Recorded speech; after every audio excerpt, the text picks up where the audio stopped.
All right, we're gonna switch over to UFC 283 review. We will babble on about any subjects we can around here, so I got to be sharp about changing them. I'm gonna lap it here for the timer. Dock some time here.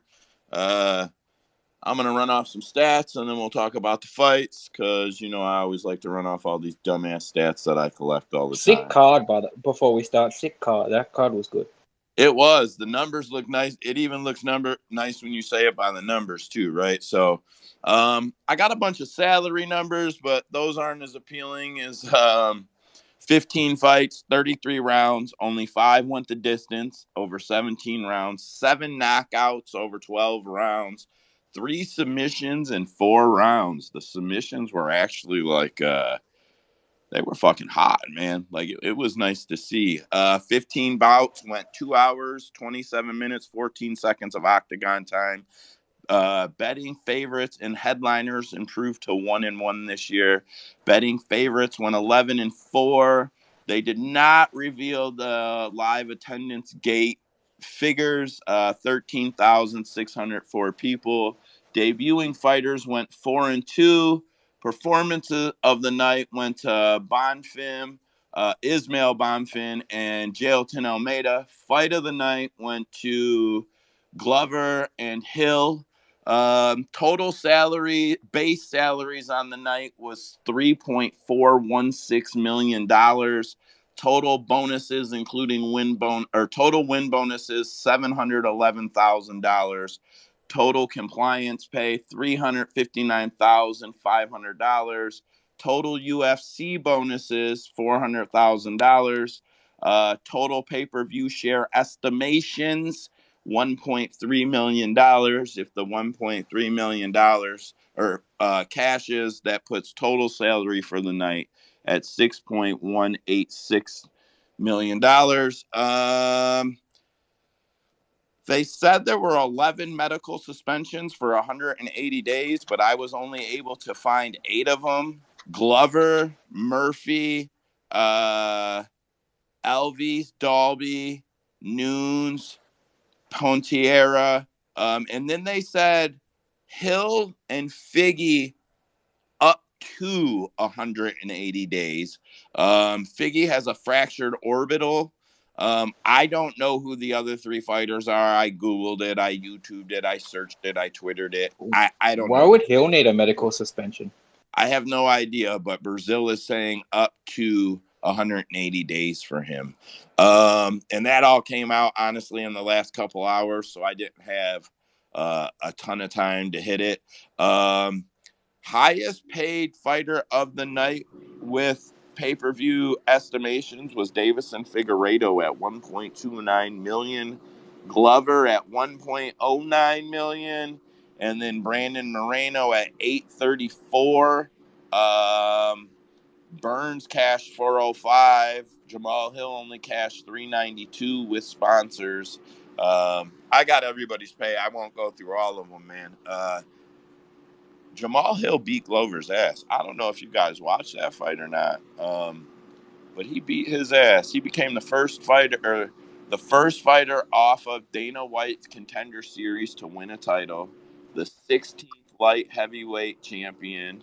Landed 232 significant strikes, the new single fight record for UFC light heavyweight bouts. Um, yeah, Glover retired. His coach, John Heckelman, had a debate in the corner between rounds 4 and 5 with the other 2 cornermen, from what I can understand, and he was outnumbered. He wanted to stop the fight, and they encouraged him not to. He retired because of it. So Glover and his head coach retired. Jamal Hill had the highest collective bonus pay at $182,000. Man, I thought Jamal looked great, but I'll be honest, I don't know. I don't know if he looks Alex Pierre great. I'm just being honest. I don't know if he looked that great. Trace, go ahead. That's gonna be Let's a be good fight. fair though. Let's be fair though. That's not how. I mean, that's not how we saw that fight going. If he was going to win, though, with the with that being said, Glover's only been knocked out by a few people, maybe one, and that's Rumble. I know Rumble for sure. That's elite power punching power. But I thought if he was going to win, he was going to, knock him out early or catch him eventually when he started fading. Who would have thought he would be stuffing takedowns, making him work, and wearing him out? He actually looked like the fresher fighter at the end of the fight, which is crazy to me. I did not see that coming at all. I can say I never ruled that out. I never thought to myself that Paul would pass. I just figured he would slow down more than he did. But I didn't figure he'd be like totally exhausted. Marin. Yeah, no, just wanted to say that like after all of this that you said, that I totally agree. I don't know. Fight of the night for Hill versus Glover. I mean, I don't think that it was that great of a fight, but I mean, from all the other entries there, it's the best one because some of them were just like one sided, or there was chaos or submissions that were quick. So I guess that was like the longest one, and they just gave it to that. But Marin, yeah, my man washed Glover's blood out of his hair in the middle of at the middle of a round, or in between rounds. Did you not see that where he poured that water and just all oh that yeah. I feel pouring like that out was of it? yeah, where he had like a cut in between his hair, I think, because his coach just poured a water bottle on top of him, and No, that was yeah. Glover's blood. That was Glover's blood. Oh, what the hell? Oh, Hey, I thought he think was that cut was on. payback for what he did to Anthony Smith. Well, in that case, like to Joe's point, Anthony Smith's corner should have also stopped it, just like his other coach, Glover, wanted to stop it. But honestly, I don't agree with all these people like getting mad because no one stopped the fight. Like, Glover actually yelled out where he was saying, "Let's go." He didn't want it to get stopped. I mean, I know that it's not on him, but I don't know. It was his last one. Just let it have it. And Joe, you mentioned Alex the Hater.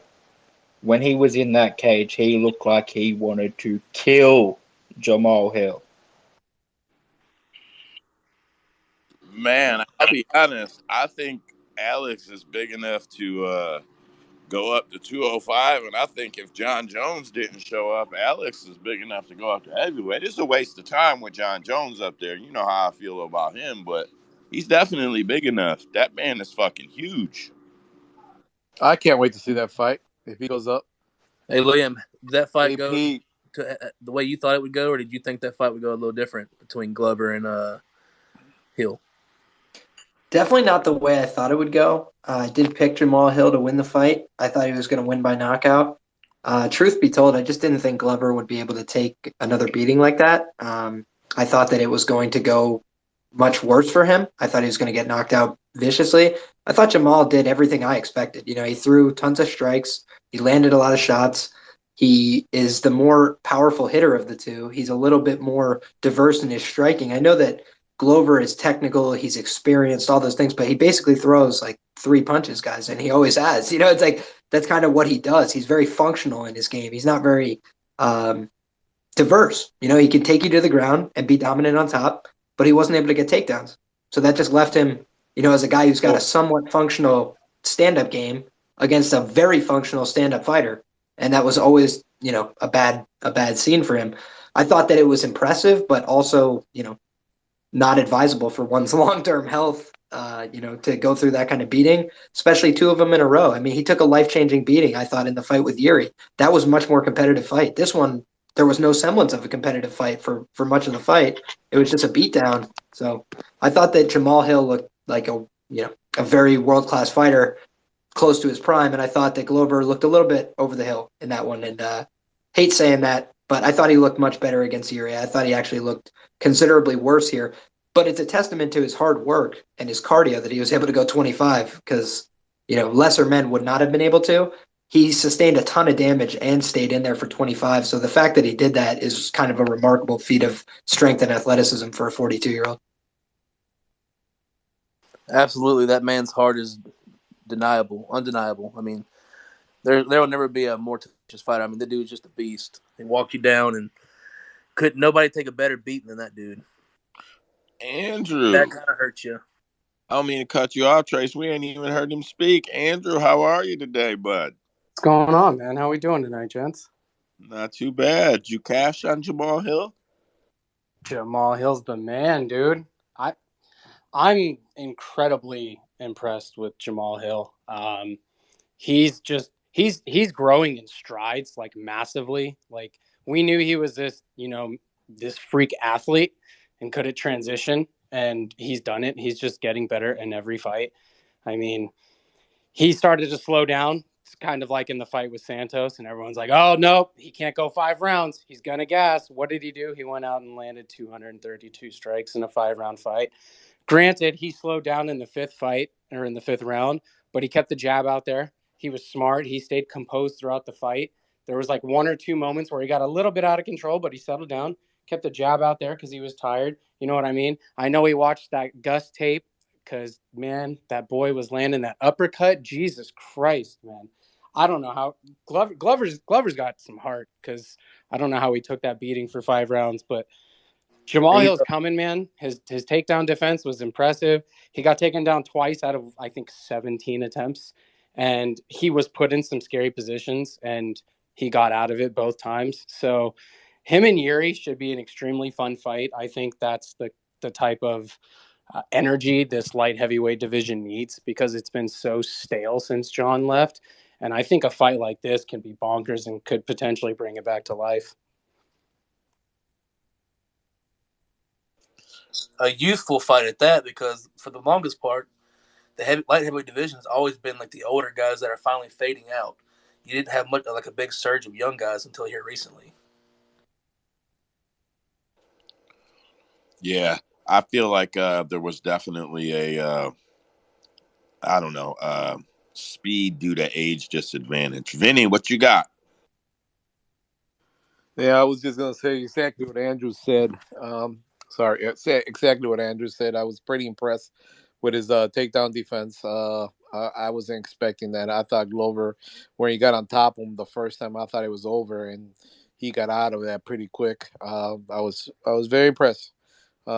He's a Chicago boy, so I don't expect anything less. And that's all I got He's to from say. Detroit. No, he's not. He's from Chicago. Yeah, he was born in Chicago. He grew up in Grand Rapids, Michigan. He still trains in Grand Rapids, Michigan. Average, what you got? Take my thunder away. I've got two things. Like after that beating that Glover took, it makes you think, God rest his soul, how powerful was Rumble really to have slept that man? Golly, right? I mean, Glover just took those punches like it was nothing. And the other thing is, people are saying Jamal Hill could beat Yuri because Yuri has a very, very questionable defense. And one of those shots could land. I mean, what do you guys think about that? I think it's very likely because, I mean, if you look at like Moreno and the whole Moreno, Figueiredo, and Pantoja situation, Pantoja's beat Moreno twice. Moreno's now beat Figgy twice. But I guarantee you Pantoja will beat Moreno. I can't guarantee you, but Figgy beat Moreno. I feel like Pantoja will beat Moreno again. And then it would be a constant circle if Figgy wasn't leaving the division because Figgy can beat Pantoja. He already has. Wait, Yeah. did you say that Moreno hasn't been, or that he did beat Figgy twice? He did. He submitted him, and then Yeah. he just beat him again. Yeah. Figgy beat Moreno twice too. Remember? And Pantoja's beat Moreno Wait, for Ultimate Fighter and in the UFC. Wait, Joe, what? No, Figgy beat. He's counting the draw as a Figgy win. Bro, Come on. That was Figgy's fight. I had to watch 4 fucking fights because they robbed him. Don't do that to me. Listen, we'll transition to that fight. I got some numbers. Davison Figueiredo made a base salary $750,000. His compliance pay was $42,000. His estimated pay-per-view share is $500K, $1.29 million. Brandon Moreno, $400K, $100,000 win bonus, $32,000 compliance pay, estimated pay-per-view share $300K, $834,000. Moreno is the and new. He has earned 15 of his 20 career victories by stoppage. What else do I got here? Moreno earned the 7th between round stoppage in UFC title fight history. That's a weird stat. I think I got that one from MMA Junkie. Hey, Joe, just to touch on that pay, did you ever find out if they pay them in their currency or is it all U.S. dollars? So does technically him being from Mexico, is that $800K more like $5 million? No, I believe it's all U.S. currency. I don't know that for sure. I'm literally writing that on the list over here. I'm gonna find that out, and we're gonna talk about that next week if it's not all U.S. standard, U.S. currency. I'm gonna just go out and say it's No, that's USD because yeah, I would not want to be paid in pesos. yeah. It's all Well, U.S. dollars, bro. It's a Yeah, contract it's made gotta in the U.S. be, doesn't bro. he live here now? So yeah, he doesn't need that. Yeah, some guys want Bitcoin too. So, yeah, I don't know. It's just weird. Figueiredo suffered a fractured orbital. Suffered the first TKO loss of his career. Left the weight class and was the highest paid fighter on the card. Um, Man, that fight kind of went how I thought it would. I Moreno. I still felt like Figgy was stronger out there. Everybody I was watching it felt like Figgy was stronger, but Moreno just seemed to have his number.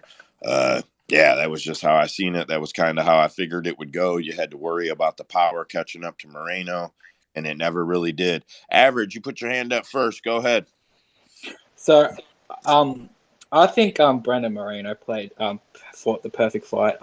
Why? Because he was calm. If you look at the third fight, people get on him for like not promoting these fights or whatever. Although I will say, watching live, I did think he won the third fight. Watching live, don't get on my back. Anyway, remember the build up to the third fight? He was biting on every single thing that Figgy said, every single thing. And the build up to this fight, he was completely calm.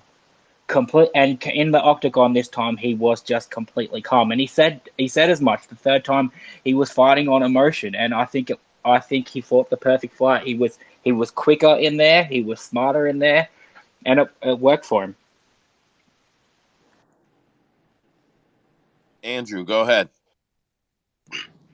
Yeah, I don't really have any input on this fight. I just wanted to express my gratitude that this like little matchup is over. I don't have to see these two fight again anymore.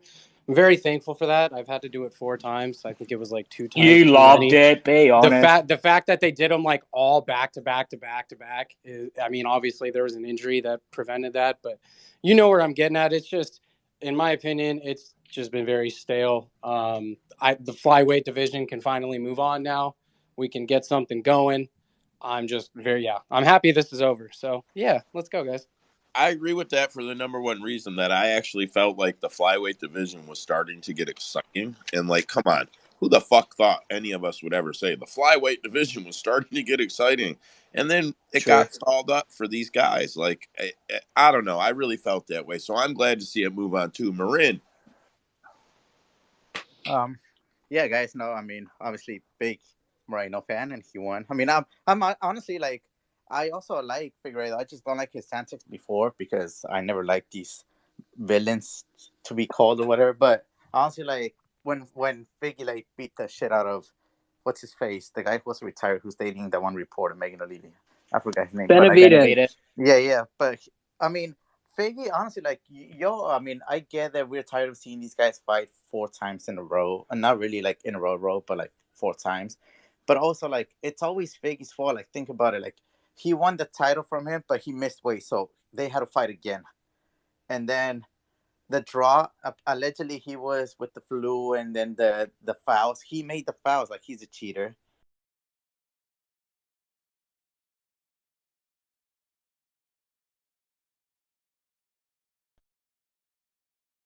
Injured. So then, oh no, I don't know why he had a third fight. So it was his fault.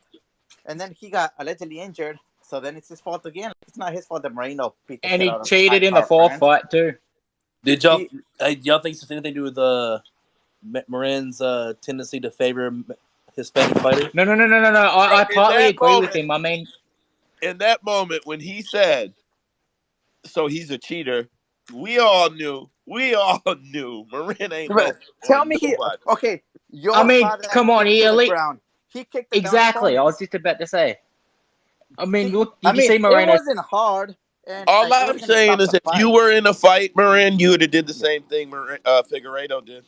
Oh, I know, but like I'm just saying, if you stack all the things that he's done in the past 2-3 years, you guys are claiming that like, oh, this is gonna happen, but then I'm like, but then it's always Moreno coming back to fight for the title again. bro, like Figgy did all like hella shit, but that was just my point of view. But honestly, like great win by Moreno again. He shows another stoppage against Figgy.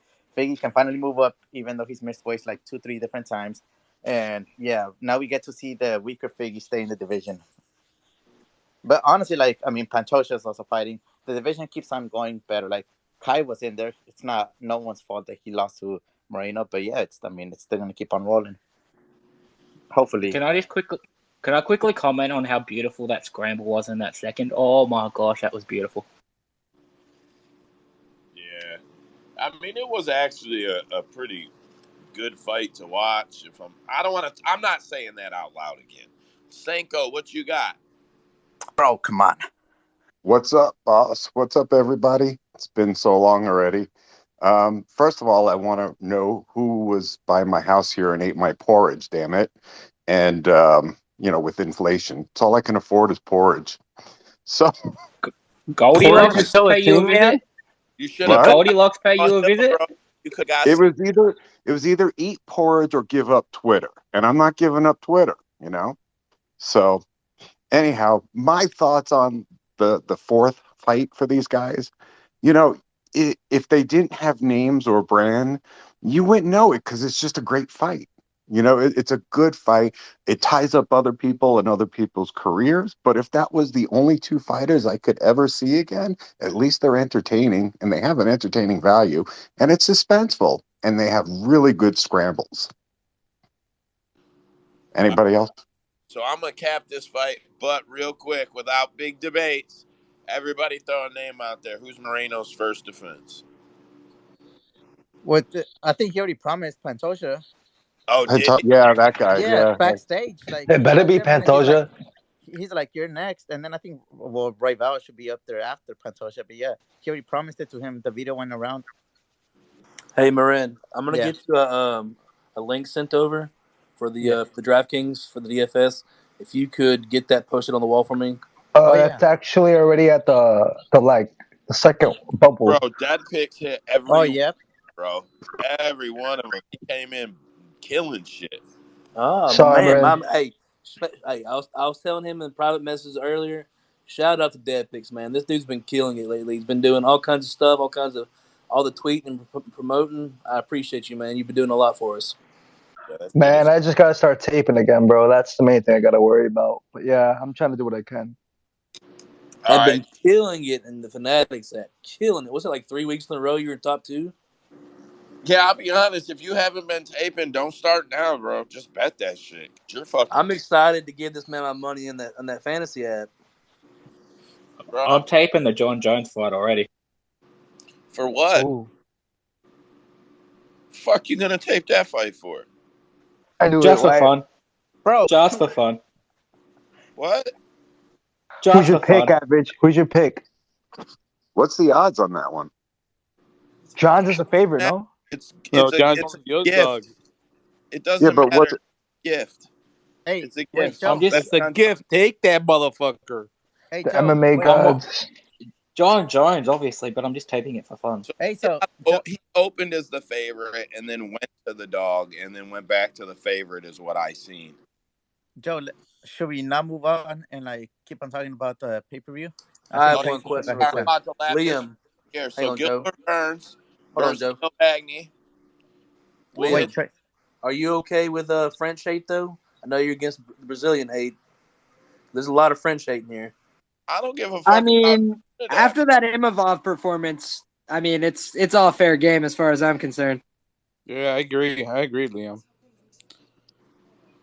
Yeah, What the hell are they practicing at that MMA factory? Not fucking cardio, I'll tell you that. that was a Look, fair statement right there. I just got to be honest. That was fair as fuck. All right. Gilbert Burns, Neil Magny. Burns made a base salary $285, $100,000 win bonus, $20,000 compliance, cashed out $405 on the night. Magny made 210 base, 15 compliance, cashed out $225 on the night. Gilbert Burns is 7-2 at 170. Neil Magny has been submitted 6 times in his 10 career losses. Man, that shit was not even competitive. Gilbert looked great. Here's my problem. Can you tell me if Gilbert looked great or if Neil looked horrible? Well, that's what I'm saying. Is like, are you surprised? Like, if you cap the fight, and this fight was very easy to cap, it's like you shouldn't be surprised at all. Like that fight went exactly how I expected it to go.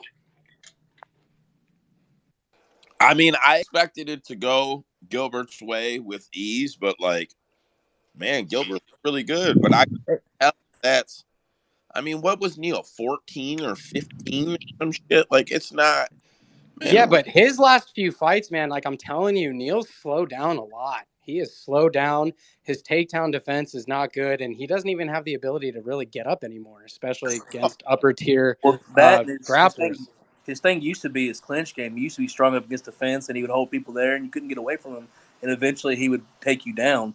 He doesn't even do that anymore. It's like he tries to strike more now than anything. And dude, he should have Wasn't been he pumping hoping that for? jab the entire time. Like he barely threw any jabs. Like I thought Neil Magny was going to show up and be able to out wrestle him, at least maintain or kind of hold his own a little bit. I I'll didn't think tell it was you, going to be a wash like that. Magny has been actually more, even though he's slower, but more composed over the last few fights that I've seen him. And I really thought he would have performed better, but Gilbert Burns, he was on a mission to prove something, and he just ran right through him. Oh, I he think wants a he piece would. of the law. He wants Correct, all the Hey, law. average hand up. Let average get it. Average. correct me if I'm wrong. That's his first sub at 70. Yeah. Oh shit. I don't know that. That I should have had that ready for you. I don't fucking know that, bud. I Go ahead, don't. Liam. Liam throwing that hand up quick. Liam. Yeah, this was actually for me, guys, my biggest regret of the night from a betting perspective is that I didn't just mortgage my house on Gilbert Burns by sub because I knew he was gonna fucking submit Neil Magny. To tell you You the Yes, truth. saying you sir. picked Neil Magny? Yes. No. I picked Gilbert Burns. I bet a half a unit on him to win by sub, and it's the easiest money I've ever made. And I literally just was laughing to my friends, like, why did I not make this a 10-unit bet? Like, I told them exactly what was going to happen. The truth is, like, I like Neil Magny. He's a nice guy. He's a hard worker. One of my bigger hits to end the year last year was Neil Magny inside the distance against D-Rod because D-Rod's never been finished. But you look at those guys; they're around the same age, right? And he's around the same age as Gilbert as well. And what did that tell me? He's not going to catch up to Gilbert's jiu-jitsu. They're the same fucking age, and Gilbert's a world champion, and Neil Magny has always been, at the UFC level, a fucking fish. He's a fish. And I don't say this to be disrespectful. It's just like there are sharks and there are fish in the jiu-jitsu world at the highest end.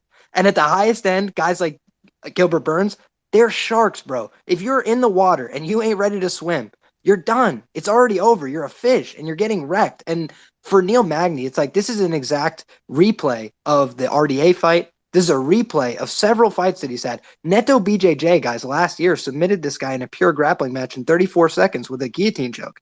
I mean, what are we doing here? That's a Yeah, I was UFC lightweight. that, You bro. know, it's like Close attention. He's even been getting tapped in the gym. Like it kind of went viral on the Chimaev deal, but he got tapped. Man, and I'm not.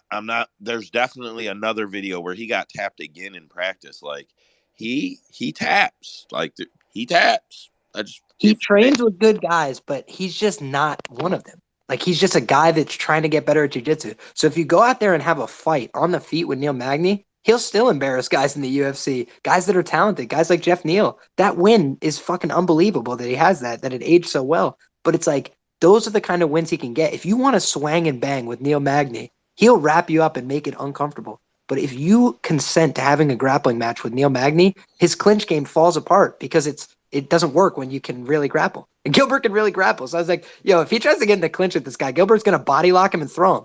And he did. Something I didn't take into account enough that I kept hearing, I'm not really sure who was saying it, but I did hear it a few times, was Neil does not do good when he's not the better grappler. And I should have took that to heart. Yeah, we all knew that. We all knew that. I have confirmation for you. Yeah, It is his first UFC sub at 170 pounds. no shit. How many decisions is it at 170? Hang on, about 3, not many. 6 out of I 7. don't think. He's got a couple KOs as well. Probably easier to count those than the submissions. You know, for someone that's been in the UFC for so long, he doesn't have that many fights. Well, it's 9 at 170 alone. I think he's got 20 fights, doesn't he? Yeah, but not all in the UFC. I got you. His UFC debut was at 170. I'm gonna we'll wait for that stat if he gets it, but I'm gonna click over to Andrade and Murphy, and I know everybody knows I'm a big fucking Lauren Murphy mark. I don't care. I'm a fan. Yeah, I knew. I didn't fucking bet on her. I bet the fucking over because I knew I just think she got robbed. That's all I know, Joe. she did get robbed, but because judges suck, like she got screwed. I'm not saying she got robbed. She got screwed. Come on. They said like Two 26, KOs. 25, 30. The fuck out of here. She got screwed. I don't want to hear it. I don't care if it's true. I don't want to fucking hear it. That's what I'm telling you. Okay. I had it 31-27 for her, just to be honest with you. All right, hold on. You got that number? How many is it? It's two KOs. All right, so 4 And I have a stat on this fight for you as well. All right, so Andrade made 200K base, 100K win, 15K compliance, took home 315. Murphy made 75 to show, 10 compliance, took home 85. Jessica Andrade 15-7 in the UFC, 15 UFC victories. With her 15 UFC victories are tied with Amanda Nunes for the most by any female in company history. Andrade landed 231 significant strikes, the new single fight record for a UFC women's flyweight bout, and the second most in a 3-round fight in UFC history, behind Nate Diaz's 238 landed on Donald Cerrone at UFC 241. Murphy, son of a bitch, you stole it from me. Ha! Murphy has suffered 5 of her 6 career losses by decision. Murphy was the lowest paid fighter on the main card. Despite everybody saying the fight could be stopped, I'll say stay out your feelings, because she was quoted multiple times for saying she is glad that her coach didn't stop it. She referenced Leon Edwards feeling like if he felt like he couldn't win, why would he even go into the 5th round? She's fine with it, so I'm fine with it. She fucking stuck with it. Trace, go ahead. Yeah, dude, can we just go ahead and, this is a stat that you're not going to see on paper, but can we go ahead and give her the title of the greatest chin on a woman? Because, dude, she can take a beating, and she's taking some of the Andrade is one of the biggest punchers from the either 2 weight classes, really. I mean, that girl's got some real power in them hands. Don't forget she fought at 35 too. Yeah, I mean, she started back in the UFC whenever they didn't have the other weight classes. I mean, she's just been smashing people for a long time, dude. I mean, she's got real power. Yeah, fuck, man. I knew. I bet the over. I knew she'd get it over. I won on the over. Rhino, what you got? Screaming. All I got was the money line, but I had all the KOs on like the second. So I was so pissed. I was like, just throw the towel in. This is ridiculous. But she can just take a beating. I mean, it was just, I almost think it should have been stopped. I mean, of course, I'm going to be biased because I put a bunch of money on it. But I swear to God, every one of these damn female fights always kill me with their decisions. And I don't know why I fall for it every goddamn time. You're falling for them pretty eyes. They give them Well, without a doubt. I mean, you just think she's going to just pound her, and she did. It just doesn't get finished because as much power they have, they really still can't knock each other out. That's why you get some of those fights, they're just bruised all up. It's because they're hitting just enough, but not enough power to really stun. Yeah, that's why when you see when you see a woman knocking people out regularly, especially turns out she's a man. Average, what do you got? First of all, I just want to say I'm right there with you, Joe. I think Laura Murphy's great. I'm a fan of hers too. I have a question for you guys. What does Andrade do in terms of weight division? She called for a title shot at 115 after this win. I mean, and it's a win at 25. What should she do? What do you guys reckon? silly, bro, because I felt like she looked better than, and I mean, whatever. I say it, Lauren's not the level, or she is or she isn't. It doesn't matter. I felt like Jessica looked really good. I felt like her balance looked good, her size looked good, her speed still looked good. I thought she looked really good at 125. I actually thought to myself, this could be a problem for Valentina. I actually fucking thought that to myself. But she'll go back down to 115. And when she fights, there's just no way she's going to cut 15 pounds or 10 pounds and be as strong as she is. I don't know. I think they can probably handle her down at 115 just because of her weight cut to get there. But 125, man, I couldn't. I I mean, mean, she I finished the love Lauren. Kagan at I 25. fucking believe Lauren didn't fucking at least drop. Like, man, I don't know. I still thought Jessica looked good.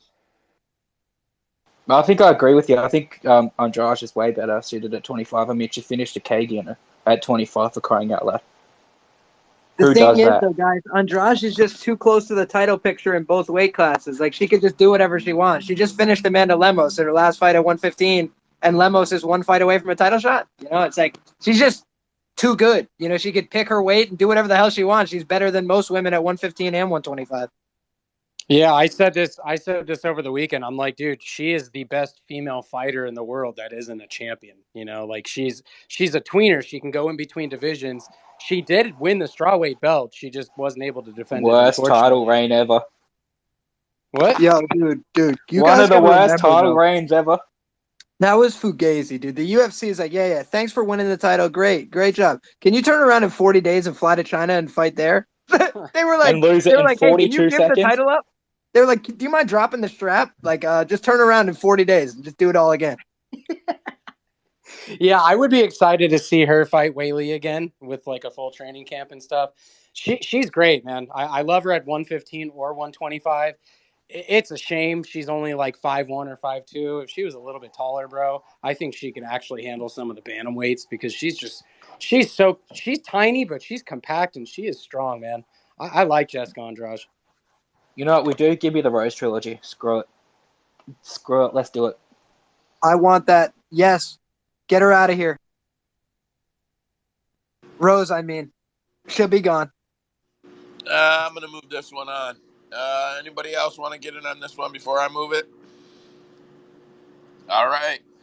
Paul Craig, Johnny Walker. Man, did you guys This see how fight was Paul pathetic. out there? Man. Johnny Walker has earned 19 of his 20 victories by stoppage. Paul Craig has suffered all 6 of his career losses by stoppage.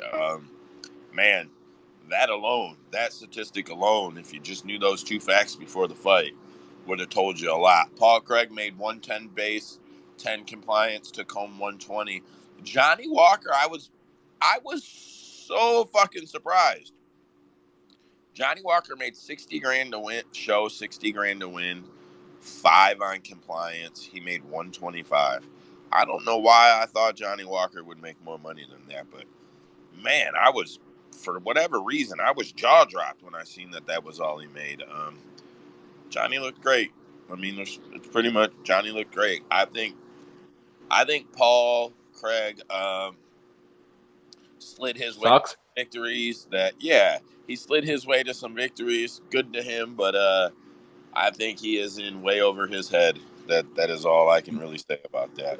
But, it's crazy? He beat the current champion. Dude, what's wild about that TKO, man, is the punch that really rocked Craig was the one when he had a hold of Walker's leg. So he couldn't put both feet down and generate as much power. He just threw that fucking hook out, and Craig's like, nope. Like, I mean, he's a strong dude, man. This was an easy fight. This was just a very easy fight. I think most of us said Johnny Walker by KO on Tuesday. This was just a very easy fight to cap, man. I just didn't expect him to get knocked out that way, per se. I just hope this boosts the confidence for Johnny Walker going forward, because he was really fucking being spotty, before all this. Well, yeah, and you see what he did, too. one thing that I thought was funny is he learns from his mistakes, bro. He learns from his mistakes. So if you noticed when he did the worm, he got down on the ground first before he did the worm, because the way he tore his shoulder was by like throwing that. He thrusted his shoulder down to start the worm, and he learned from it. Little subtle differences. And DC didn't even Just catch don't that because he was do flaming it. him about it. How about Oh, just if I was don't do Coach the Kavanaugh in that moment, I would have killed him.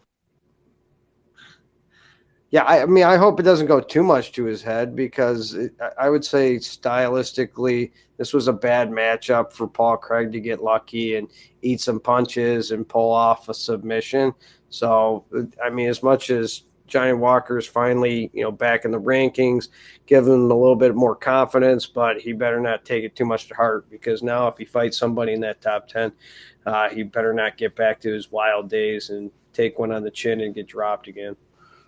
He's number 8 now, isn't he?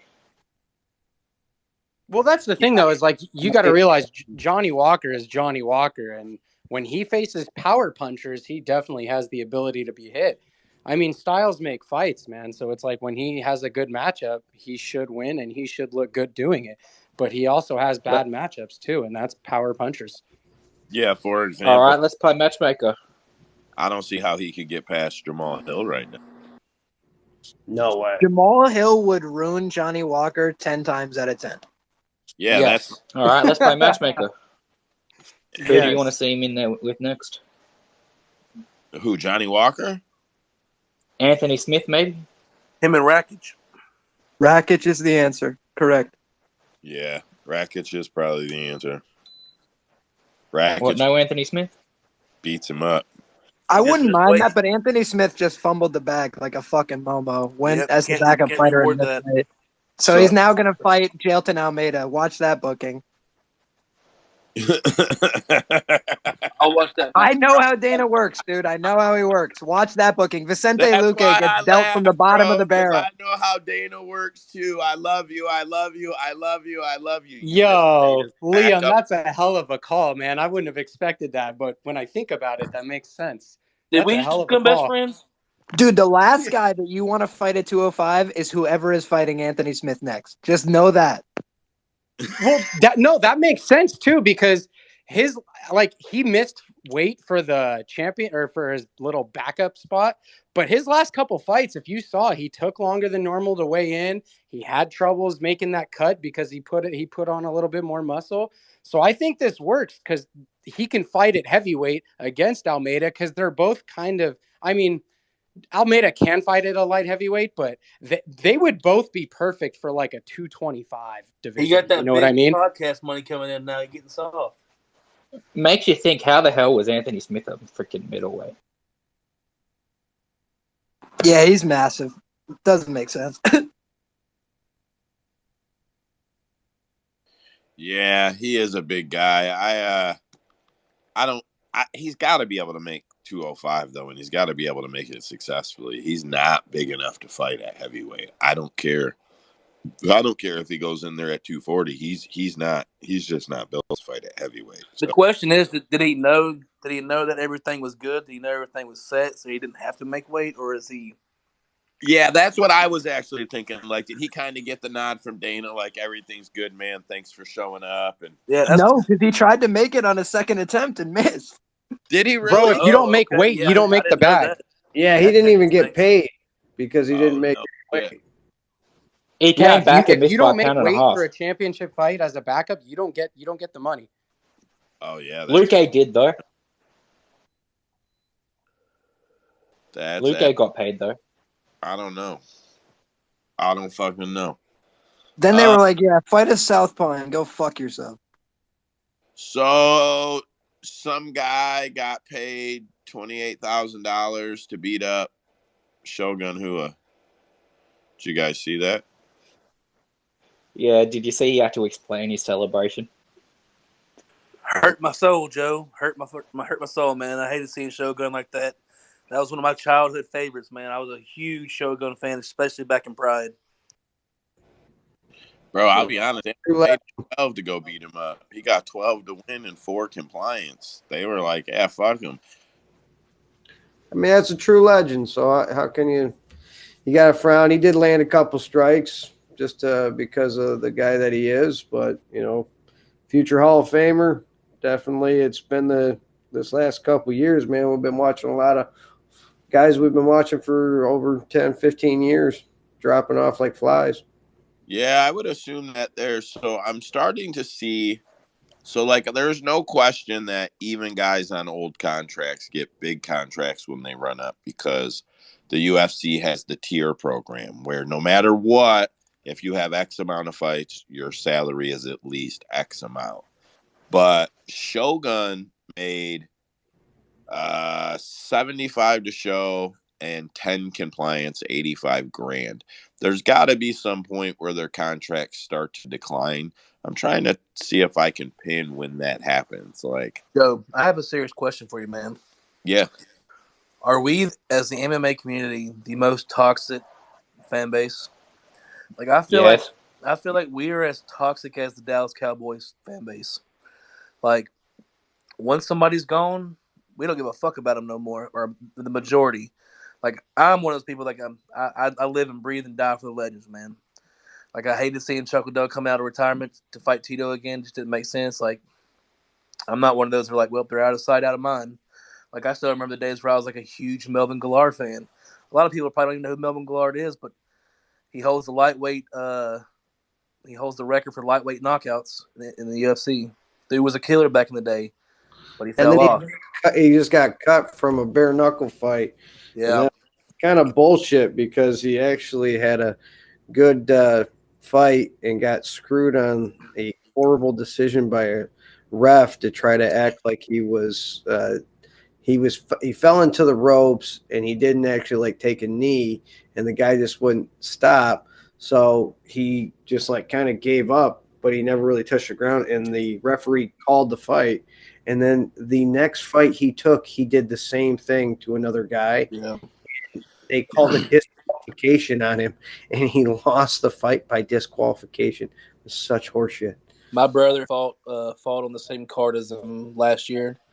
So they talk back and forth on Facebook. I've shown y'all a message before, some of the guys in the group chat anyways. And yeah, it just sucks. I mean, my brother said he heard he's having a hard time getting sanctioned now, which is probably for the best for him. But it's like it's just you hate to see him go out like that, and then there's just nobody that cares. It's kind of a sad situation. I don't listen. Shit too. That's not fair to say because, like, I mean, like, if you're saying like the sport itself doesn't pay homage to the legends enough, the problem you have is like there's just not any structured hard Hall of Fame. The Hall of Fame is literally a hall at the UFC headquarters. You know what I mean? Like it's just it should be there, but it's not. But if you look at like the NBA, did they have an established Hall of Fame? And was there a like it at 30 years those sports weren't there either? And I'm not making excuses. I just like people discount the UFC. They're building. They don't have one training facility to build for the Dallas Cowboys. They have to build at least 15 or 20 of these things globally for their 600 fighters, which will probably expand to 800 fighters by the time they build all this shit and get all these shows going that they want, and they're power slapped and all this other shit that they get going on. So, like, if even at the profits that they make, I just understand why they're not there. They're still building their sport. They're still getting it legalized in places. I just feel like it's not there yet. When it will happen, when it will change, and not because he's gone, not when he retires, when Dana White dies. When Dana White dies, I feel like they will do something monumental to honor him, and it will probably lead to a hard, brick and mortar, like Hall of Fame building somewhere in Las Vegas. I don't know why I think that, but I've thought that for some while. Cade is here. What's happening, bud? Anyways, we kind of dove off on that one there, went a little left. Yeah, so we all expected that to happen. We won't go over every fight on the card, but man, fucking RoboCop got fucked up, guys. Damn. My bet didn't get fucked up though. What's that? I said my bet didn't get fucked up on that one though. Well, good for you, but fuck my feelings, man. Jesus Christ, he got fucked up. I didn't even put a lot in it. I just put like a half a. I mean, the odds. That's what the guy does. Why not give him a shot? There was just nothing to lose. I mean, My heart sank on that one. yeah, I was bummed, bro. I was fucking. This was a great card, but my heart sunk multiple times. With that said, though, I am excited for Ferreira, though, to watch his future.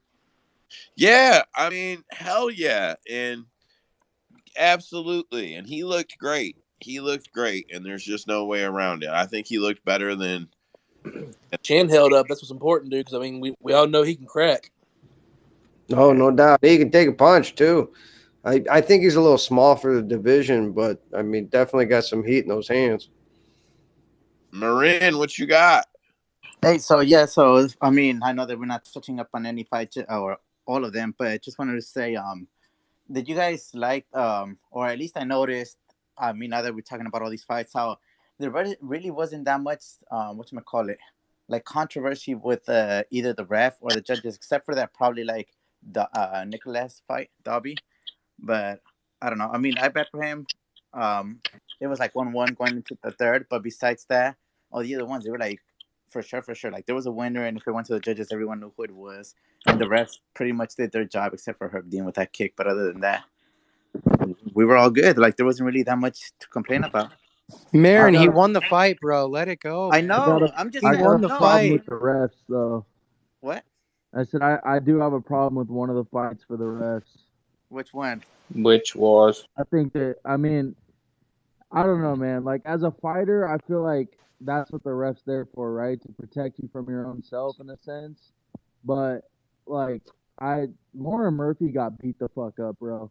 And after about the second round of that, I'm sorry, the first round, probably a round and a half into that shit, I was like, okay, this is enough, bro. Like this poor girl is just getting her fucking face beat the fuck in for no reason. Like it's not her Dude, night. She's not winning this fight. Like Andrade was fucking killing her. she lost like brain cells, bro. Like I got, no I got. kidding, bro. Bro, Nah, it's her job to she's get punched in the fine with face, it. bro. She That's her was job. smiling at the post-fight press conference, bro. This is another situation where people get in their feelings. The fucking fighter is fine with it. Like Look, bro, if the her husband ain't fighter tripping, is fine with it. if her husband CTE is ain't a thing tripping, you too, should be though. tripping. I Her know, but you husband's know literally my her thing cornerman. is, the fighter can be fine with it, okay? Every fighter is gonna be fine with that type of shit. You know what I'm saying? Like the ref is there to protect the fighter from themselves. They don't do this for shits and giggles. They do it because they like Bro, this she violence. wasn't dropping I her know, to but the listen to mat me. Listen, just repeatedly. listen, bro. She ate 192 shots, bro, in 3 rounds. Some Yeah, people and don't even eat that in 5 rounds. And Kay, don't you agree that, I mean, basically, what are you saying? That someone's getting beat up on the cage and they're not on the ground? Or should we make it a rule that you can't stop a fight anymore? I mean, if you can just watch somebody get the living crap beat out of them and it's okay, well, then stop stopping anybody when they get their back to Yeah, the but cage. and also, Kate, would you have that same opinion about somebody else if it was a man? Is it just because it's a girl because you're having a problem watching it? They almost broke the record. What the It heck? No, doesn't Did, matter. It Glover doesn't had the matter. no, shit. It because doesn't matter though. What But about whenever Glover? Nate Glover had the Diaz, shit beaten out of him. hold up. I When Nate no, Diaz, that's true. Like I after about the third, like, but Glover Kate, was. Kate, when Nate Diaz landed 300 fucking punches on whoever it was, we all applauded him. But whenever a girl gets punched 190 Cowboy. times, it's a No, problem. because that's not true. Because when for instance another fight that I just had a problem with, not I mean there's been many, but Cater and Holloway, like there's no reason somebody needs to fucking eat that much fucking damage, bro. I mean No, I the get it though, but I the mean, brakes went off. as a Hold on competitor here. myself, I Hold know on. nobody's gonna take it out of my hands. I know that for myself. A fighter can tap, a fighter can quit. And those fighters didn't quit. So what you're saying is their legacy, because that is legacy shit. Their ability to stay in there, go, not get finished, not get it called, even when they're losing, build who they are, ends at your feelings, right? No, it's not your career. She's fine with it. Your opinion is Her your opinion, cornerman, and who's her husband, is fine with it. yeah, like your opinion, you're entitled to it, but like you're not gonna find anybody here to root with you on your side, bro. She's fine with it. So what the Go fuck? ahead, Senko. What you got? I was going back. I was thinking, since we're talking about refereeing, is there a requirement of licensure to be a ref? Is that required by the Is what athletic is what commission? required? A license, like you need a Yeah, like. they're Hell, sanctioned bro, through it's the so sanctioned through hard to USADA. Yeah. Bro, In the so U.S. for sure, but there's global standards. So there's different athletic commissions around the world, and they run things differently. What I will tell you is that if they do not have like a state athletic body, then the UFC is responsible for self-regulating, and then they just hire approved judges, licensed officials from the Nevada State Athletic Commission, typically because that's where they're headquartered, and then they pay to fly them out for the event. that No, is true. That's why you see the refs over there. And also, just as an example, I think there was this one fighter who was in the UFC like back when they were like starting and everything, who's now a referee, and I've seen him in like one of the pay-per-views. I oh, forget Mark his name. Smith. Liam, Yeah, did you have and an Frank opinion on Trigg? that Murphy fight? and he You he talking about said, Frank Trigg? I think so. Hold Yeah. on, hold Yo, on. Marin is Somebody can't. talking, guys. Hold Relax. on. Somebody can't hear somebody. Hold on. Trace, can you hear Marin? No. Yeah, that's I spotted that. So Trace can't hear Marin is what's been going on for probably about 10 minutes. Marin's talking, and then Trace talks, and he's not cutting him off. He can't fucking hear him. So I think, Trace, that you need to leave, but don't, because you're a host. So let me remove you, because we've had this problem. Remove you as a host. Now leave the space and come back and request to be a speaker. And you should be able to hear Marin. Yeah, okay, so Marin, Trace will be right back. Go ahead. Oh yeah, so I mean, yeah, I mean that kind of sucks, guys. But yeah, well, about the whole like Trace having to leave and everything. But yeah, no. So and I think that guy he got interviewed. I think it is Frank Trigg. I totally forgot his name right now, blanked out. But he did say that he had to go through 3-4 years where he had to build up from the beginning, like do like matches from like amateurs and then go all the way up as like he was doing good and then better and then like he will keep on moving up till he finally got to the pros. And like I said, one time I actually saw him in the UFC. Like I heard his story, but then eventually we got to see him on the TV. So it does take a while, and I know this because like I'm a soccer referee and I know how you get to move up all the way to like in this country, the MLS. So like in UFC, I'm pretty sure it should be the same where they have like rankings, and then you keep on moving up the more you know, and the better you're doing. Yeah. Or you're Frank Trigg and you just get it because you're an ex-fighter. No. Hey, Trigger Liam.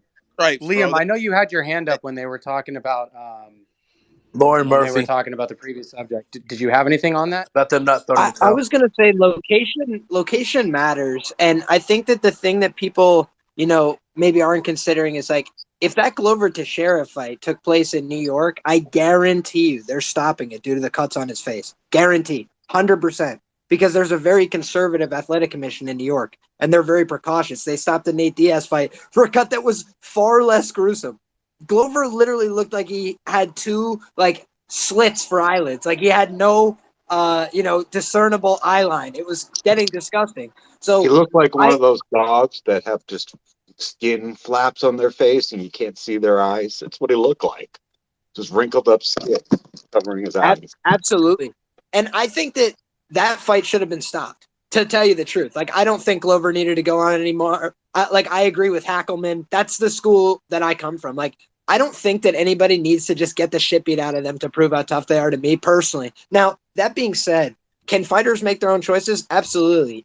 Does that mean I have to agree with them? No. And in this case, like Lauren Murphy a year ago tweets out like the most important thing is fighter safety. And I agree with Lauren Murphy. But the other thing is she's now seeing criticism of her corner. That's her husband, like you're mentioning. Like, of course she's going to defend her husband and she's going to defend the action of her corner. But then it's like they don't have to live as Lauren Murphy 10 years from now if her brain is fucking mush and she can't talk to her kids or something. So it's just like all these things considered.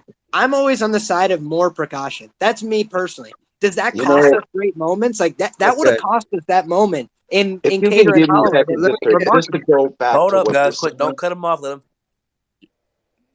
Yeah, stop talking over each other, for Christ's sake. Go ahead, Liam. Finish your sentence. No, I mean, that's basically what I had. It's just like, I think that, we have to take into account fighters are not great at risk calculus. That's why they fight for a living, and God bless them for it. That's what we all love. And, to some extent or another, we're all involved in the martial arts space, and we take certain, risks and whatever. We know that there's risks involved with this. We're not, blind to the fact that this is punching and kicking each other in the face, neck, head, and chest. Like, people get hurt doing this job, and they sign up for it, and they're freaking warriors. But we also just have to say, like, we have to intervene sometimes for their health, and because we have to just police, like, in terms of like viewership of this sport, it's a spectator sport, and we're the spectators. And so at some point, we do draw a line personally as well as to what we want to watch. And like, I'll watch King of the Streets. I don't know if you guys are familiar. It's extremely brutal street fighting because that's what those guys sign up for. And that's different than these people who are professional athletes. And like in the case of Lauren Murphy, she looks like a soccer mom, for Christ's sake. She's a very spirited athlete, but like, would she be a professional athlete in most contexts of life? No, you wouldn't think so more often than not. But that's And what I martial root arts for, is unique Liam. in that way. Yeah. No, say again. But that's why we root for her, because she's one of us. But what I'll say, here's what I'll say, because I agree with what Liam initially said. So like the Glover situation, I think the fight should have been stopped. I do not think that fight should have been stopped based on what I've seen in the octagon. I mean, maybe I do, maybe I don't, but that's not why I'll stand on this box here. If one of three of your cornermen want to stop that fight, it's time to stop it. I believe firmly in that. It's not the majority, it's anybody. We are all here. This is all our job. One of us want to make this call. It shouldn't be a fucking vote. It shouldn't be a fucking debate. Every cornerman should have their own towel and be able to literally throw that fucker over the cage. So, like, I have a big problem with the Glover situation, and I agree with Heckelman too. I agree. I thought it was a smart statement that you made when you said that, of course, she's going to agree with him because it's her husband. But I'm a big Lauren Murphy mark. I really think she's fine with it. I mean, of course, the loss sucks, but I think she's fine with the fact that it went the distance. But the Glover situation, I 100%. One guy wanted it stopped. It should have been stopped. There's just no argument with that. Let me get one last thing on this whole thing, and then I got to jump out of here because I'm going to bed. But like, let's think about it like this: soccer kicks. They don't allow soccer kicks over here because we don't think that towards fans that's too gruesome and it's not going to make the sport look good. Well, I don't think it makes the sport look good when we watch one fighter get the living crap kicked out of them, and we're not willing to stop a fight that they're never going to come back. So if you think about it, even from a business perspective, are we really helping MMA grow by having more dominant fights that aren't being stopped? So here's what I'm going to say. If we want to talk fighters' health and fighter safety, Forrest Griffin. Well, we're trying about the sport. Forrest Griffin, Stephan Bonner should have been stopped after the second round. Doesn't matter who the winner was and who the loser was. Yeah, there was 5 people watching it compared to today, though. Doesn't matter. Fight should have been stopped. Should have been fucking stopped. That's not what the sport's built on. Every sport has different rules that change over time, though. That one hasn't changed. Football's changed a crap load since its beginning of time. I mean, it's the same type of thing, ain't it? I don't like to detour too hard, but like the reality is that it's factually proving that the less padding that there is on the hand, the less brain trauma that happens. Like, it's factually proven that wrapping your hand in tape and then in pad and punching somebody in the face 400 fucking times causes more brain damage than 4-ounce gloves getting punched 220 times.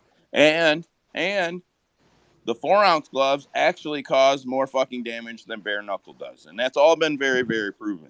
So, like, get Senko in there. Still looks stupid. Senko, go ahead, buddy. I don't think Senko's got his hand up, bro. He did. He just put it down. He must go be ahead, busy. Cade. Cade's got his hand up. Cade got his hand up. Go ahead.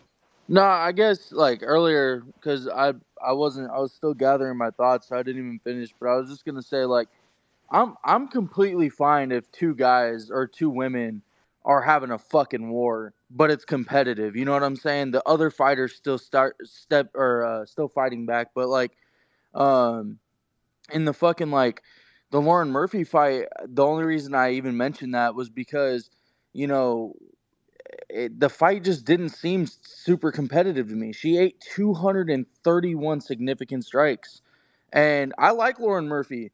So I'm like you, Joe. It fucking hurt to see Lauren Murphy get her ass whooped like that. I like Lauren Murphy, I really do.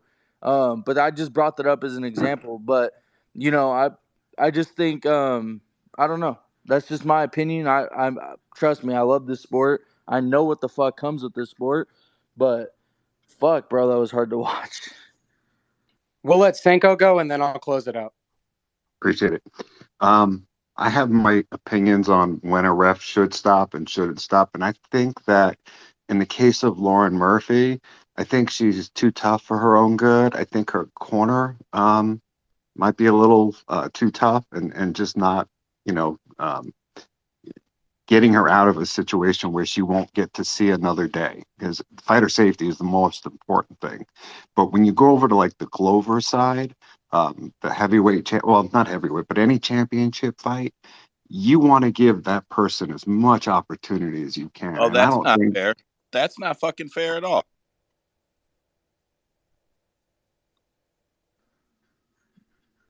You just gonna leave it at that? Yeah, that's Shut him down. it's my opinion. You know, I think that there's more at stake in a championship fight and can really affect somebody's life. Not if it's, I mean, if it's a total safety issue, you know, and they're dying out there, but someone like the case of Glover, let it keep going. I want to see round 6. Nah, I disagree with that, man. I think belt okay. on the line or belt not. It So doesn't hold on. matter, you Playoffs are know. treated different than regular season Wait a games. minute. Glover just got $1 million. Lauren Murphy is just as old as Glover, a couple years off, but just as old as Glover. She got 85K. And if she won this fight, she was likely getting a title shot or a title eliminator, which was going to put her over 100K. So, like, what that fight meant to her and what comes next, opposed to Glover getting $1 million to retire, it means way more to her than Glover retiring with the belt and his $1 million, opposed to retiring without the belt and still getting his $1 million. Like it meant way more to her, bro. I don't think that's what he's saying at all, though. Like, He it's is. not. Those title fights mean. No, a title fight is still approached way more. It's got way more views on it. I mean, it's the reason why it's the main event. So You know, we the should main event's the not going to rules be because treated more the people same want to way watch as it. the prelims, as the free, you know, everything like that. Why not, bro? A fight is a fight. We make special rules because it's on it. More people are When, watching it. A fight is a of fight. course, but they don't want the main event to be ended quickly or anything like that. So they are going to give, all referees are going to give way more time in a main event, even if it's not for a title, than they are for a good fight for the, you know, second on the main card, because it really could help her title contention. All right, so I'll close this subject because we're obviously on this a really long time. I think what Liam said the entire time was absolutely beautiful, like word for word. I think he's right in every facet of the conversation. Sometimes we just got to break it down to simplistics. You know what I mean? What's a fighter's job? Fighter's job is to fight. So of course the fighter's gonna want to fight. The fighter's gonna want to fight like 99 times out of 100. Yeah, you're gonna have some guys quitting on the stool, but it doesn't happen very often. You're a fighter. It's especially as a pro, you've been doing this for years and years and years. It's a built-in mentality that you don't give up. You're a fighter. Your job is to fight. Okay, cool. You're a corner. What's your job? Your job is to give your fighter a game plan to win the fight and then to protect them. They had a game plan. The game plan didn't work. The fight should, in my opinion, should have been stopped after 2 rounds. Her husband is the cornerman, so you should probably think a little bit more about the future. But Joe mentioned legacy. You're a cornerman. Your job isn't to worry about your fighter's legacy. The game plan's out the door. Your fighter is getting pummeled. There's zero chance of them coming back to win the fight. You got to protect your fighter. And for the ref, it goes the same way. Your job as a ref is to protect the fighter from the fighter.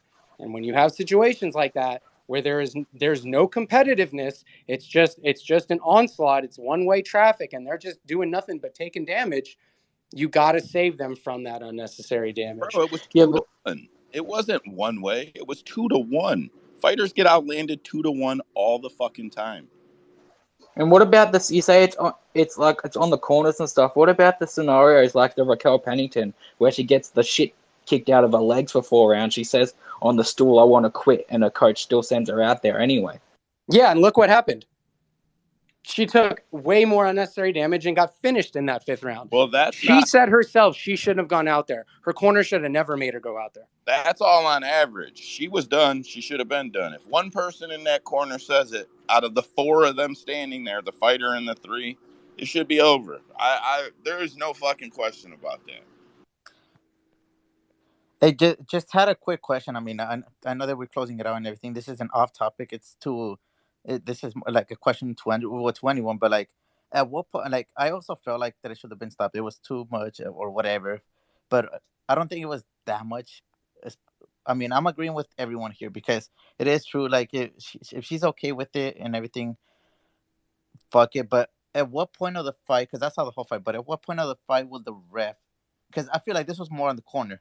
But let's say there was a ref's fault too, or that he could have done something.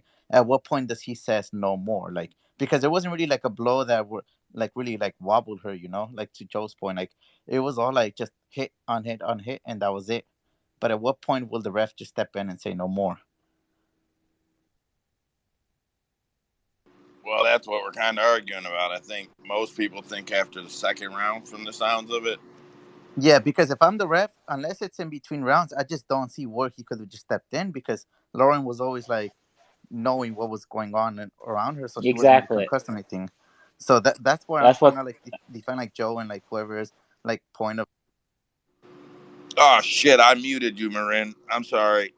Oh no, you're good. Yeah, I saw that. No, but yeah, I mean that's what I'm saying. Like I agree with both points because I see, but I feel like in this certain instance, it's more on the corner.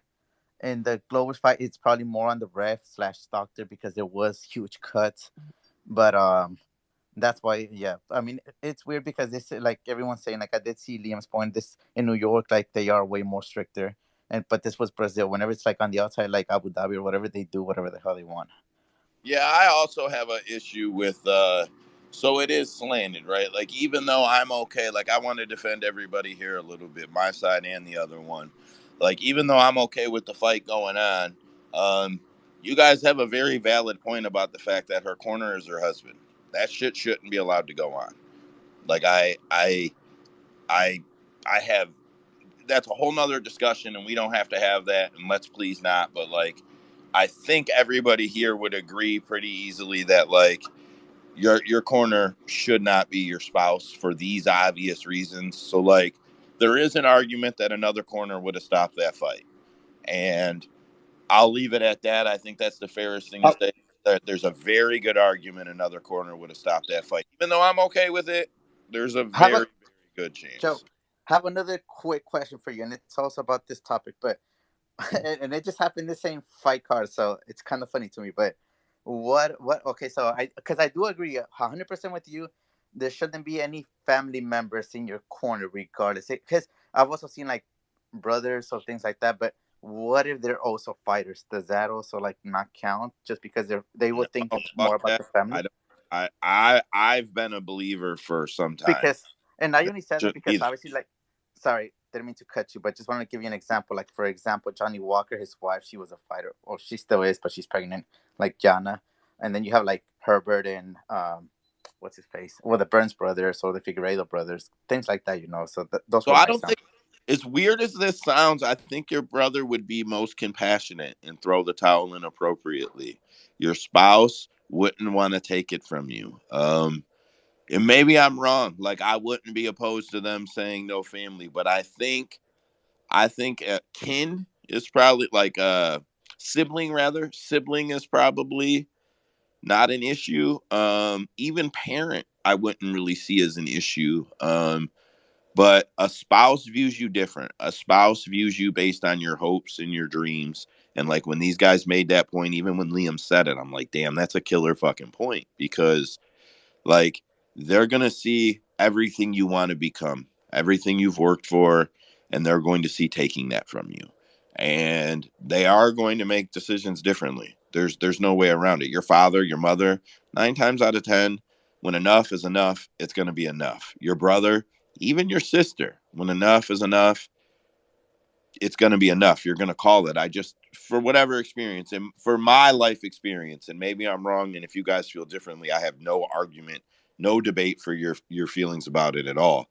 But I would feel like your siblings, your parents, enough will be enough at some point, but your spouse is never going to take your dream from you. And like there's good point to be made that, you know, another corner, Heckelman might have been in her corner and stopped that fight instead, right? Like, is it directly off this card, direct problem, another fight 3 fights away, you know what I mean? Like probably would have stopped that fight. Even though I have no problem with it, I will openly admit, without her husband there, him in his place, he probably would have stopped that fight.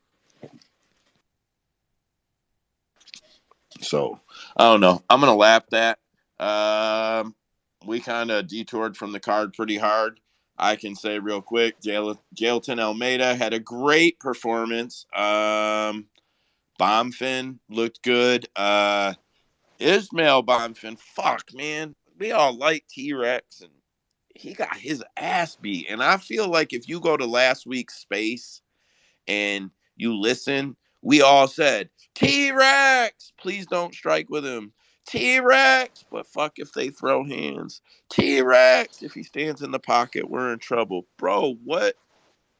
Bro, West capped that fight perfectly, man. Like To a to a fucking fucking T. T. To a T. And I said to Wes, I said it, and Wes started applauding me, and I'm like, fuck, Wes seen it. Wes knows.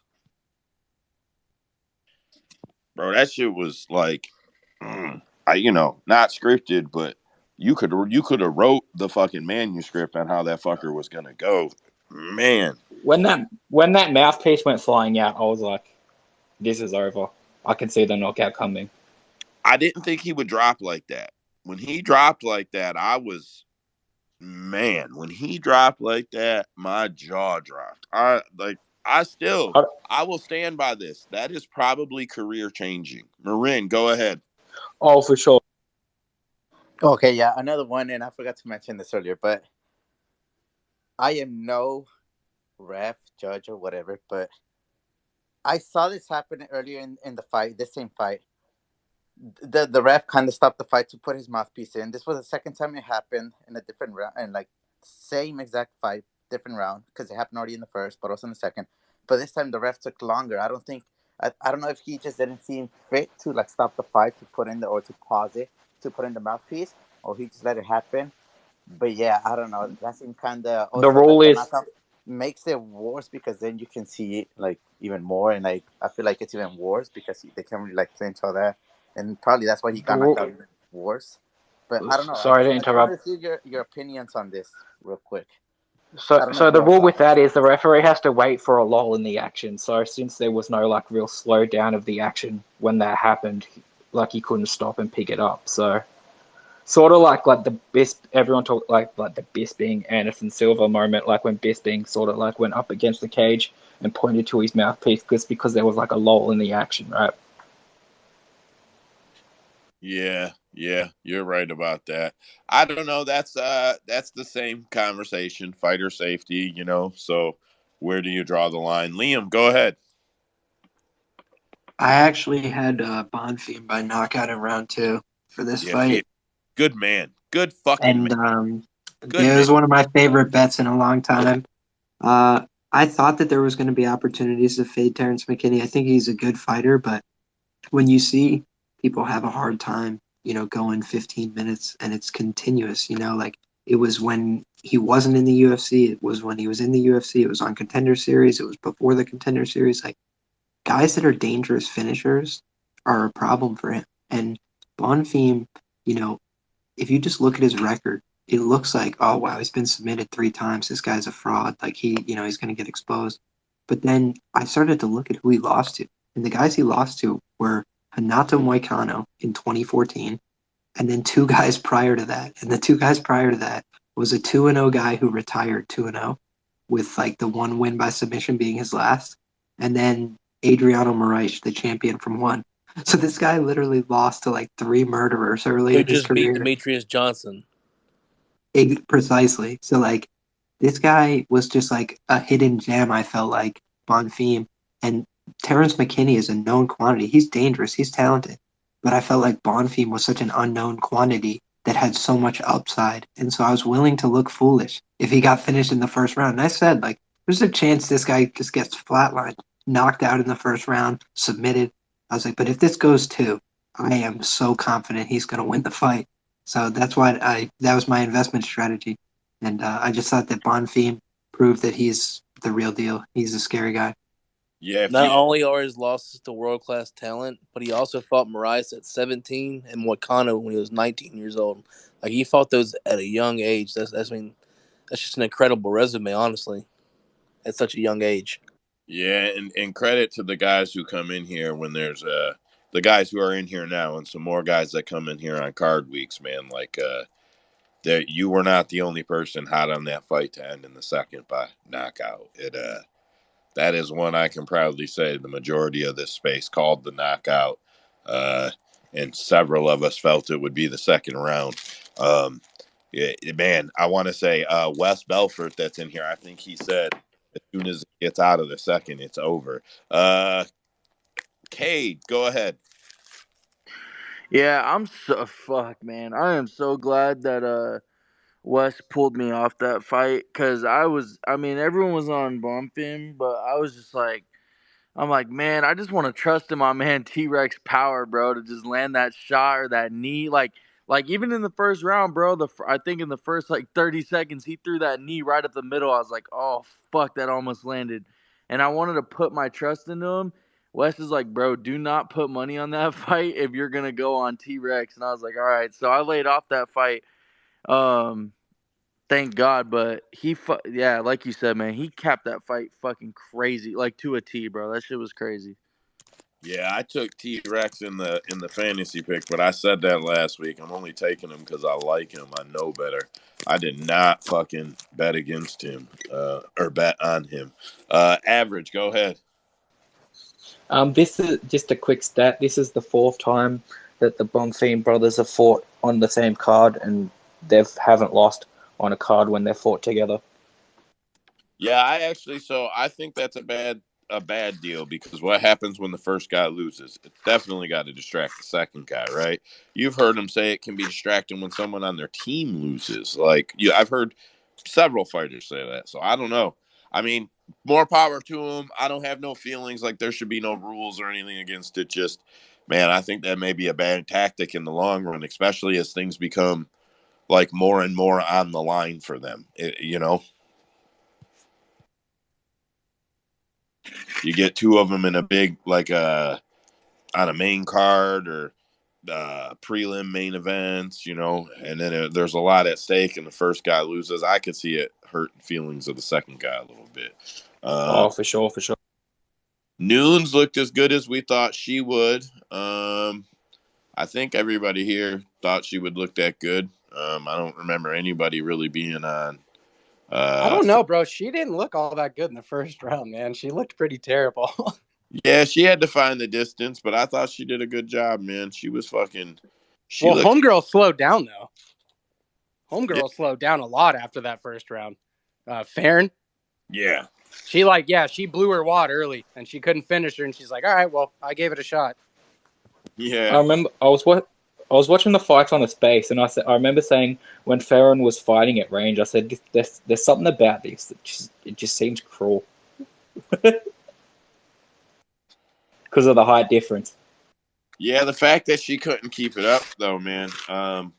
It seemed like Nunes just figured out how to get inside of it a little bit too. The first round, I definitely agree. Fucking, she was searching for it, but she found it. I thought she looked good in the second. I thought she looked good in the third. Short of that huge height disadvantage, I think she looked good. What weight class was that at? I don't know. Is that 120? 45. No, that was featherweight. Featherweight? Yeah. She should fight at 115. What the fuck is she doing? No, she's thick. There's a reason. I'm sure she can make 135, but she's not making it under 135, bro. Yeah, them girls that fight at 145, a lot of them are tall like that, man. I can see that being a huge fucking problem in the long run for her, especially like as the talent steps up. Like that was a reach advantage. That was that size advantage at I don't want to say low talent. I'm not talking shit. Just, at the lower end of the scale there, you start getting up there, it's going to be some fucking problems. Marin, what you got? No, I mean, I was gonna talk, but not about this fight. So if you guys want to keep on, I want to talk about another fight. So whenever you guys are done with this fight, I No, don't want to go interrupt you guys. ahead. This one isn't worth No, staying. well, I wanted to give props and like, I mean, I was high on him, and I'm glad he cashed in the way he did too. But Daniel Marcos, you guys already in the first two fights of the night, so I want to hit on that first one. Man, what a great talent! He fights so good. Oliveira tried to do takedowns, he couldn't take him down with his nice defense, and then sometimes he was even up against the cage or like walking backwards, and he still knew he stayed composed, and eventually he got that shot and he got that KO. So happy for that dude. Yeah, he looked good. He looked good. Man, so the funny thing is, I had originally capped that fight exactly like that. Even Wes will tell you. I told Wes, and then I looked at Marco's competition, and for whatever reason, man, it scared me away. I started looking at some of the guys he fought record, and then I searched two or three of them, and then I'm like, fuck, I'm reading this fight wrong on competition, and I backed off of that fight, and I thought he might have got subbed. I didn't bet it at all, so I didn't look, but I kicked myself in the ass for not trusting my gut. Like, I fucking kicked myself in the ass for not going with my first read, is what I should say. Not my gut, my first read. Yeah, man, I remember that because it was the first one, and I was high on Marcos, and then everyone was saying because he's Latino, and I was like, bro, I mean, yes, but also I saw his stats, and that's what kind of drew me into him. Like you're saying, like his like significant strikes per minute, and also the landing, his defense, and that's what I mean. And then Oliveira's coming out of like I think he also trains. I don't know if he does train with the other Oliveira, but being Brazilian and jiu-jitsu and Muay Thai and everything. But then, yeah, I remember that everyone was talking about Marcos's records and that it was pretty like iffy, or his opponent's like combined record was like 20 to like 116, something like that.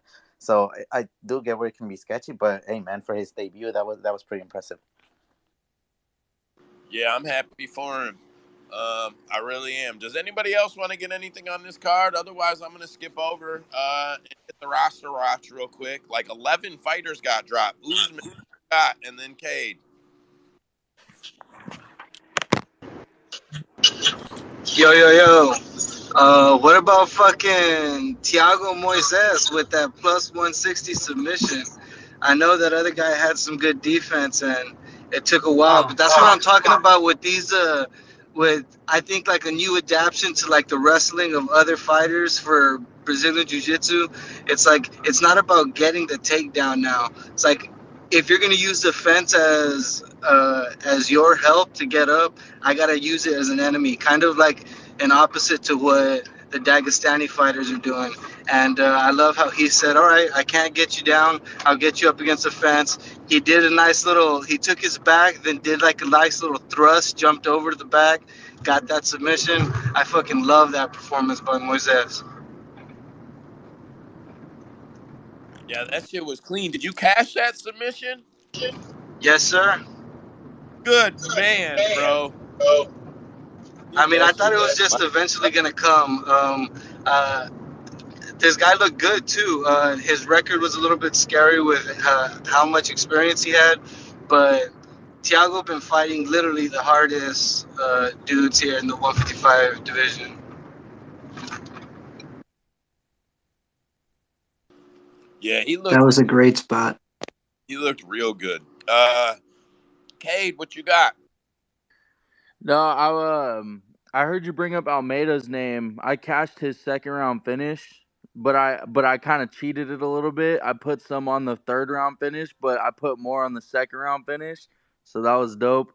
And then just out of curiosity, I'm not bringing this conversation up for World War III. I'm just asking who cashed Brandon Moreno on Saturday.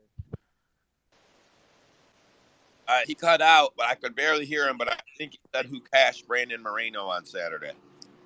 Yeah, Let's go. You're the Typical. only one, Marin? I Cade, guess. you I too? didn't bet that Oh, fight at all. Cade, I was right there with you, telling everybody that he was on the right page, bro. We knew Moreno was gonna win. I rewatched that fight without the commentator, all that, just in silence. Just watched it, so I wasn't biased by anybody else's by what they were saying or anything like that. And I thought Moreno won the last fight too. To be honest with you, No, Thank you. I like to bullshit. I know it's hard to tell if you're bullshitting over text or not, but I like to get Wes and Gabe going mainly, just talking shit. I didn't think the fight was gonna go that way personally. I know I said like, oh, I was fucking with them. Oh, Moreno's gonna get his ass, finish him, and they would get him all riled up and everything. But I really didn't think that was gonna happen at all. And I know it didn't really finish him like that, but I'm just saying that's not how the fight. I thought the fight was gonna play out. I was actually kind of surprised, but I mean, fuck it, whatever. Money in my bank. That's the part that matters. how Anybody about else? you, Liam? What'd you have on it, Liam?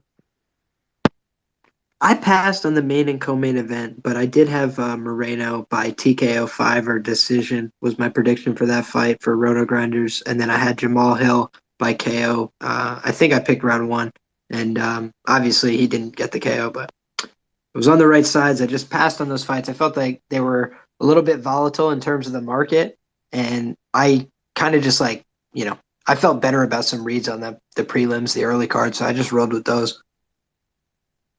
Hey, Liam, do you have any big like who do you have like a fight that you're big on for next week's card? Like particularly like those Japanese fighters. Is there one of those Japanese fighters that you're particularly looking forward to seeing perform?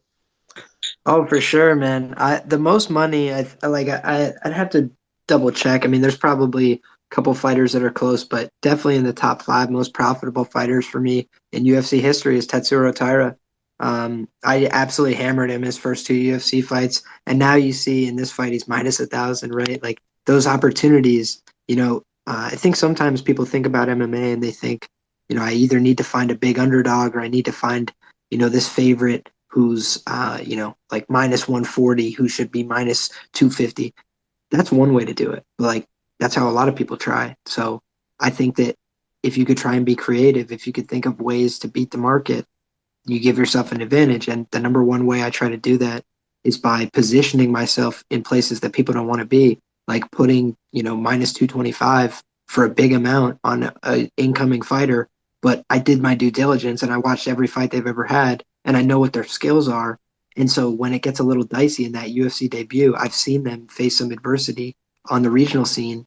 And I saw that I'm like, okay, I could still bank on this guy. And I think that, at minus 1,000, there's no edge. Now they're where I'm at. They agree with me. But at the time, you can get a good price on somebody when you're first to the party. And the way I also thought about it is like, did the UFC really want this guy who's got unique skills, from a part of the world that they like to try and promote? Would they really want him to just face Plan L on his first fight? No, they give him Carlos Candelario, who's like struggling on the, Northeast regional scene, and I'm not even talking about the hardest part of the Northeast regional scene. I'm talking about the softer part. So it's like, all due respect, like they kind of picked this guy to come in and lose to Tyra in all likelihood. I mean, with all respect to him, like he had a fight on Contender Series. It was competitive. They're like, hey, you want another fight where you're probably going to lose, but maybe you make it competitive? That was, those kind of spots where now he's got a tougher opponent at a bigger price. So these are the kind of things where you want to try and time the market and beat it. When you can find an opportunity before other people do, that's a good time to take it. But when everybody else is hip to it, it gets a little bit less fun. So like now he's minus 140 to win inside the distance on the first books that open it up. It's just like things become unappealing.